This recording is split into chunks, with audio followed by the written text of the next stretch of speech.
Go. Today we're talking about veteran suicide. Picture you are sitting in a room, no bigger than a prison cell. Ever since that car backfired earlier this morning, you've been on edge. You don't know what's going on, you're hyper vigilant, just can't seem to calm yourself down. When you got back to your barracks room today, you started drinking, hoping that that would calm your nerves. However, the music and the loud noises coming from the next room are just keeping you on edge. You cannot settle. Finally, after no longer being able to contain it, not being able to calm yourself down, you make the decision that the end of it would be better than anything else. For all too many of our veterans, this is a reality. They are taking their own lives in record numbers. Today we're going to look a little bit at why. Starting from the era of Vietnam and the fallacies that perpetuated the cycle back then to now, and why the numbers are continuing to rise. Certain programs that are out there to help our veterans better assimilate back into civilian life, and also the stigma of asking for help that comes with any sort of mental instability, mental anguish, depression, anything of this nature. If we start back in Vietnam, we finally started to move from what they called in World War I, World War II, and Korea as battle fatigue, and they started to more understand it as what we know now of post-traumatic stress disorder. This can be brought on by any number of visual, mental, internal or external stimuli that can cause you to now see the world in a different way. You might be just hyper alert. It could be any number of different things. After Vietnam, the first study looking at suicide rates was conducted. However, it was not conducted until 1980, years after the Vietnam War had ended. This study put out a claim that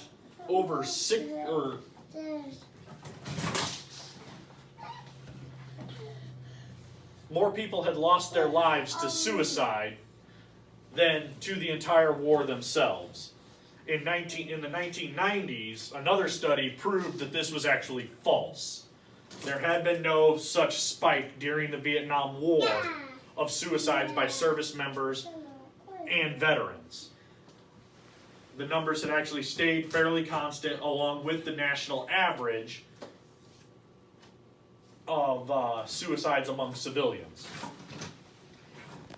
The study was put out by the Disabled Veterans of America, which initially made it seem like this is a study we should all believe in, we should follow. This is the law, this is the truth of it. That wasn't the case.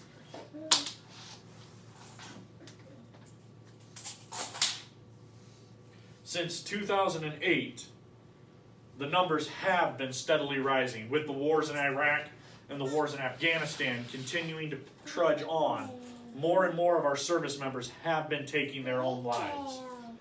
Nowadays, the numbers are up to approximately 22 a day. We are losing almost 6,000 veterans every year to suicide. This is more than we've lost in the wars in Iraq and Afghanistan. I would personally say that this is a travesty that something needs to be done about.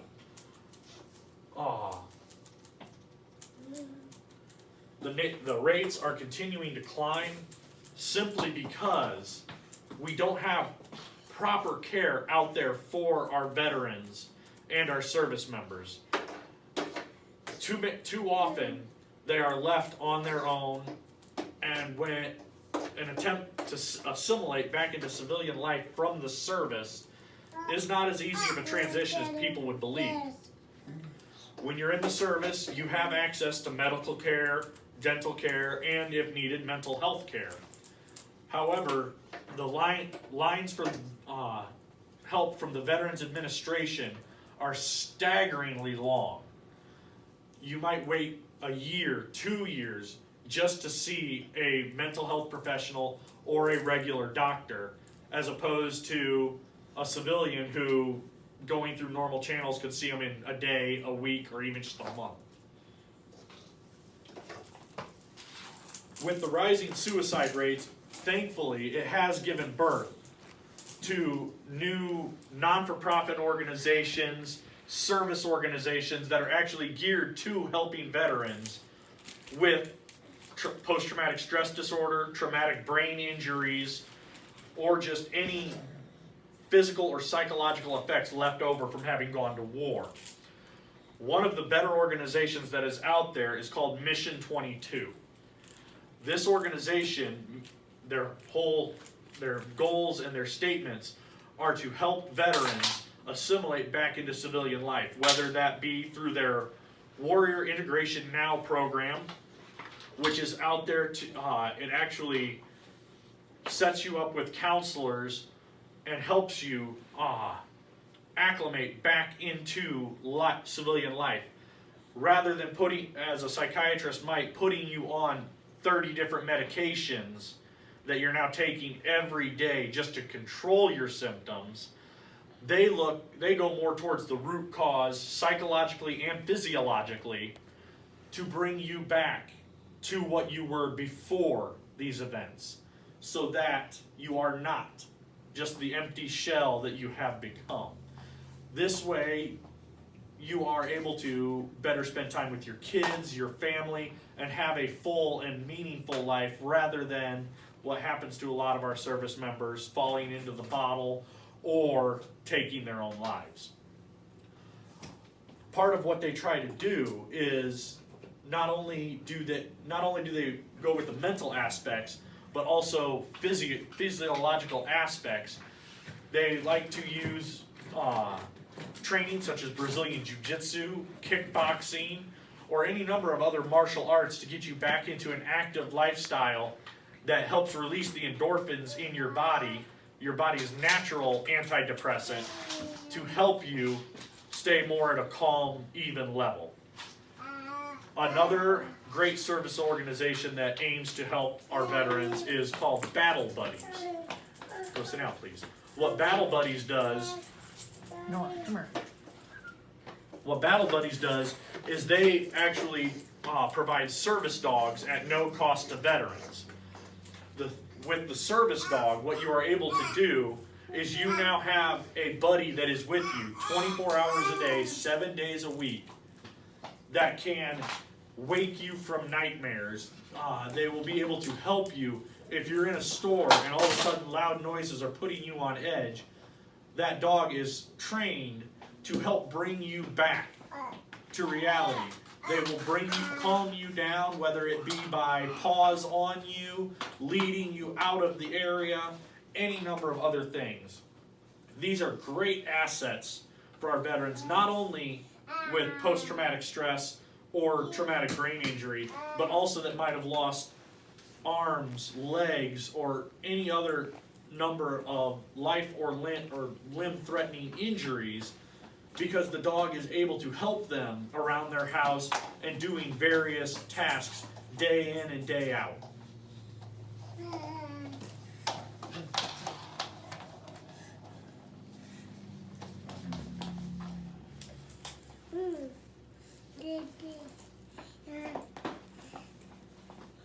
One of the worst things that has come about out of these wars is a bigger light shining on what one of the main causes of veteran suicide is, and that comes from the stigma of asking for help.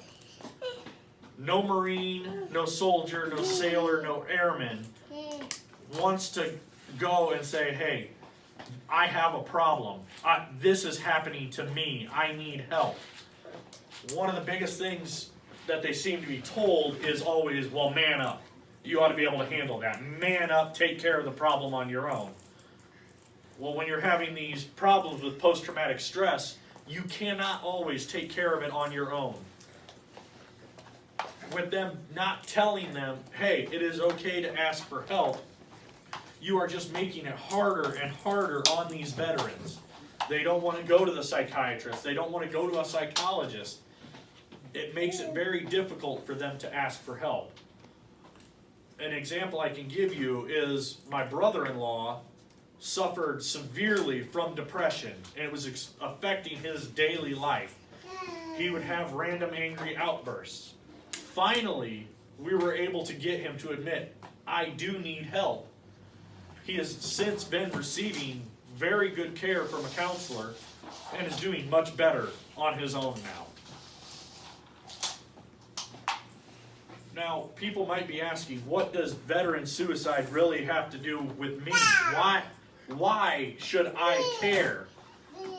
Well, one thing I would tell people is it is one thing when you lose anybody to suicide. It's never a good thing losing somebody in that manner. It's another thing when it is a man or a woman who has fought and bled for your country. They've left that war zone. They are supposed to be back here among family, friends, and their country, and then they're taking their own lives. It destroys morale. It destroys camaraderie. It brings down entire units when these things happen. When will enough be enough? When will we finally be able to say to all of these soldiers, sailors, airmen, and Marines, welcome home? I would now like to open the floor to any questions.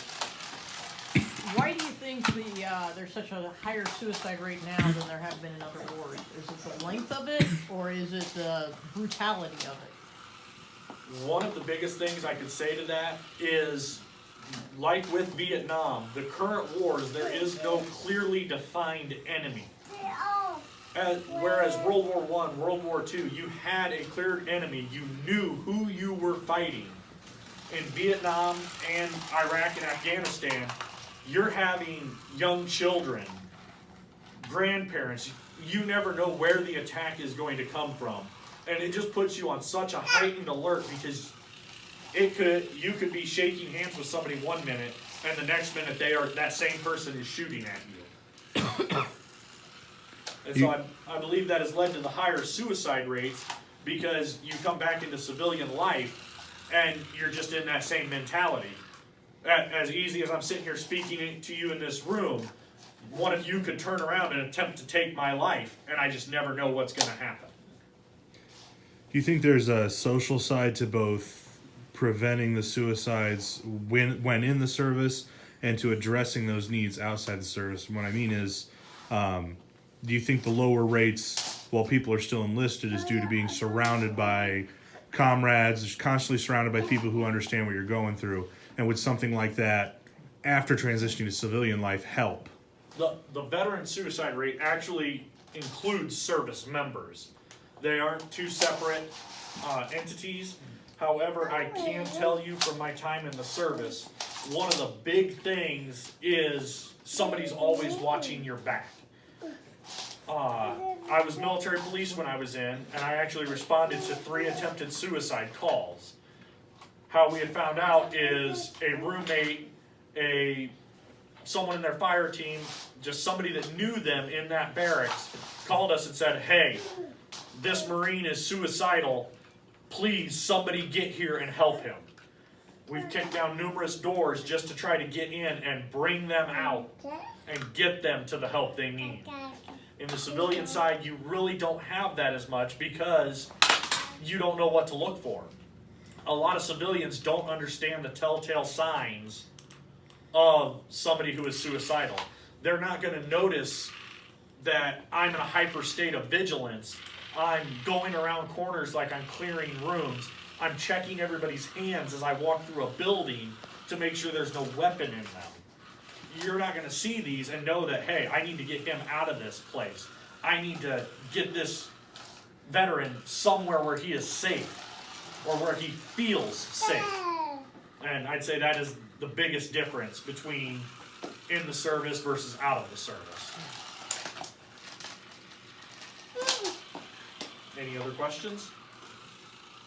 So, what's the solution? Is it a private, like you're talking about battle buddies and things of that nature? Is that the solution, or is a change in the Veterans Administration? Changes are needed all around to combat the issue. One of the biggest things I think would help personally is privatizing veterans care, as opposed to them having to go to the VA hospitals and the VA doctors.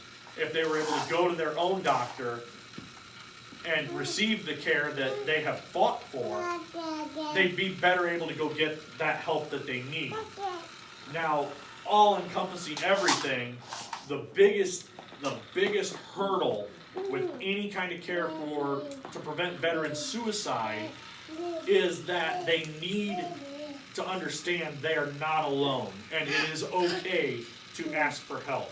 As I referenced it while I was talking, the man up mentality causes a lot of it, because they just think, I'm supposed to handle this on my own. Well, no, it is okay. Ask for help. Let us help you.